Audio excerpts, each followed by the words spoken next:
lovely audience.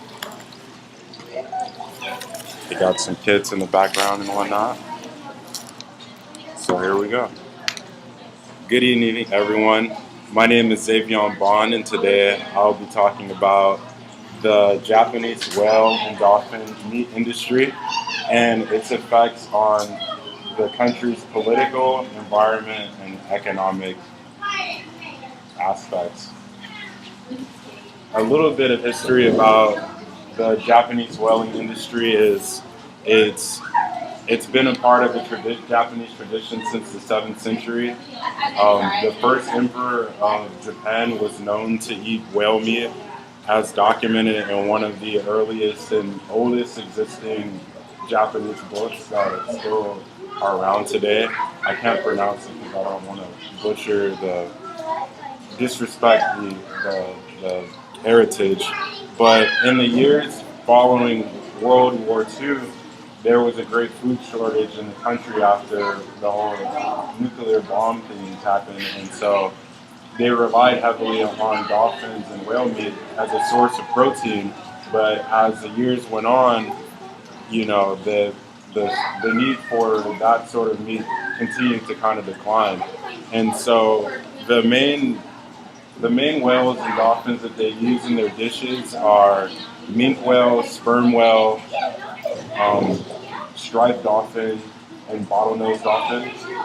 And they can prepare these different meats for a different variety of meals. They can chop them up into the meat in the thin pieces and make it sashimi, which is thinly sliced raw meat, and served with rice. They can also cook it and use it as a beef steak substitute. They can fry it, and they also use certain parts of the whale and going from region to region. Different regions of Japan use different parts of the whale in sushi,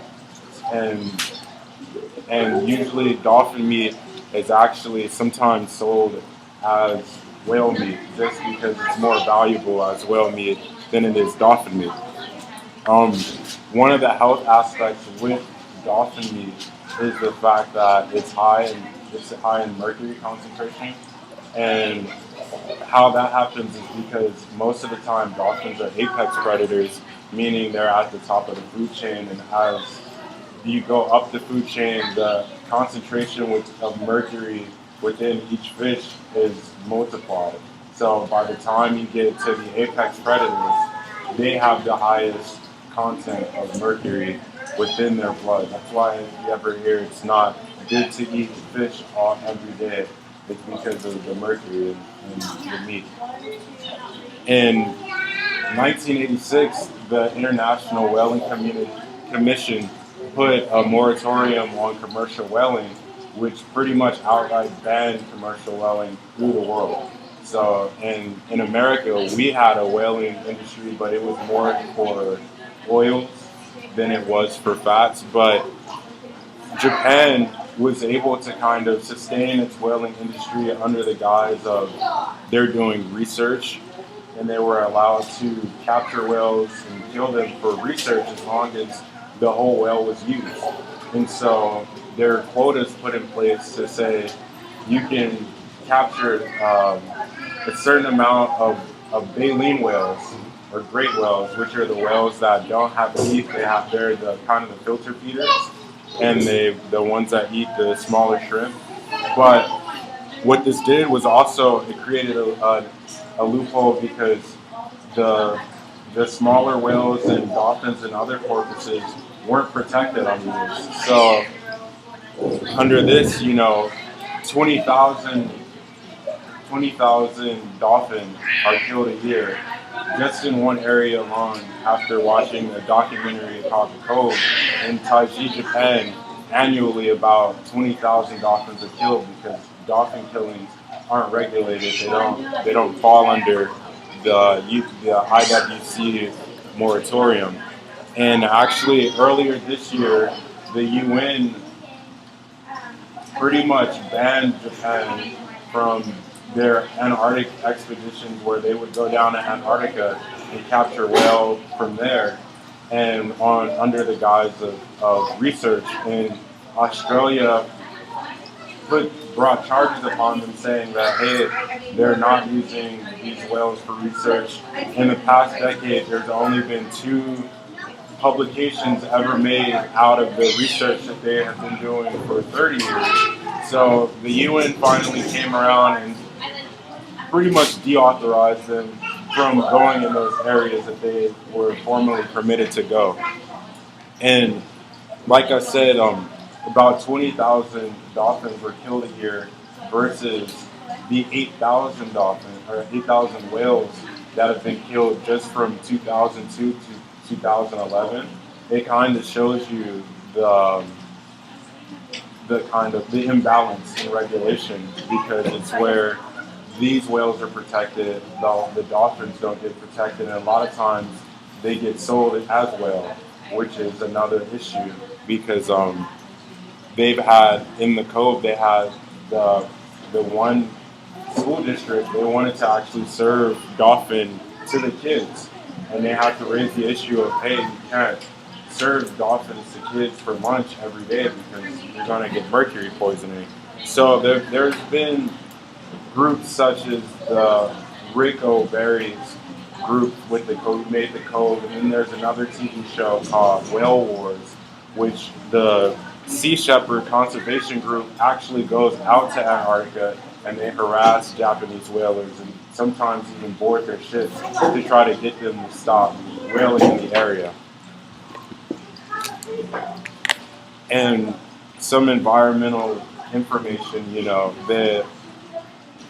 since the moratorium, a lot of the baleen whales have been able to bounce back, but still there's just around that area, there's a disconnect between the rest of the world's population. Whereas like with gray whales, there are about 18,000 to 30,000 gray whales believed to live in North America off the coast and the Eastern Pacific, but when you go to the Western Pacific off of Japan and the Eastern Asian countries, there's only about, believed to be 100 gray whales, which is more than 10,000 whale difference from coast to coast. And it's more because of the regulation on whaling and whale meat.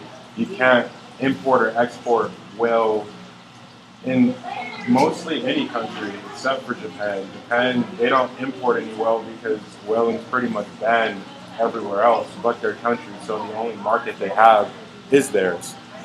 And in some areas where dolphins, they're not internationally recognized as endangered, around some areas in Japan, they've totally disappeared. There is a village that in the cove they showed that was near Taiji, and they went from having an abundance of dolphins to actually having to pay for dolphins to be imported so that they can have a dolphin exhibit because they had hunted all the dolphins to pretty much extinction in that area. And even though that there's all these dolphins that are being hunted and whales being hunted, the cost versus the actual intake and industry of whale meat and dolphin meat is kind of also imbalanced because one study showed in 2006 that 95% of the people in Japan either don't eat whale meat or they rarely eat it at all.